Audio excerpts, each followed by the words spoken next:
হাওর পাড়ে প্রায় প্রতিটি বাড়িতেই চোখে পড়ে এমন খোলা শৌচাগার।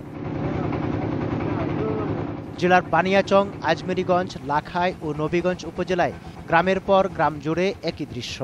শৌচাগারগুলো থেকে ময়লা পড়ছে হাওরের পানিতে, আর সেই দূষিত পানিতে গোসল, কাপড় কাচা, থালা বাসন ধোয়া থেকে শুরু করে গৃহস্থালির কাজ চলছে। পাকা শৌচাগার নির্মাণের সামর্থ্য নেই অনেকের, আছে সচেতনতার অভাবও। আর এ ব্যাপারে সরকারি বেসরকারি কোনো সংস্থার সহায়তা না পাওয়ার অভিযোগও হাওরবাসীর।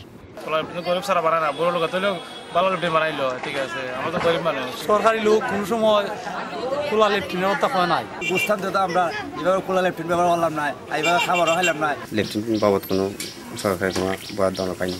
তবে জনসচেতনতা বাড়াতে বিভিন্ন বিভাগের সমন্বিত উদ্যোগের কথা জানালেন কর্মকর্তারা।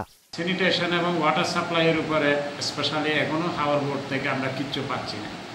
ওই ধরনের যদি একটা স্পেশাল প্রজেক্ট নিত অথবা ইউনিসেফকে যদি ওইভাবে মোটিভেট করতে পারতো এই জায়গায়, তাহলে কিন্তু অনেক স্যানিটেশনের কাভারেজ অনেক আসতো। যারা স্থানীয় প্রতিনিধি আছেন, ইউনিয়ন পরিষদের চেয়ারম্যান সাহেব, মেম্বার বা কাউন্সিলররা যারা আছেন, বা পাড়ার যারা নেতৃস্থানীয় লোক আছেন, যারা শিক্ষিত লোক আছেন গ্রামীণ এলাকায়, তাদের সবাইকে সচেতন হইতে হবে।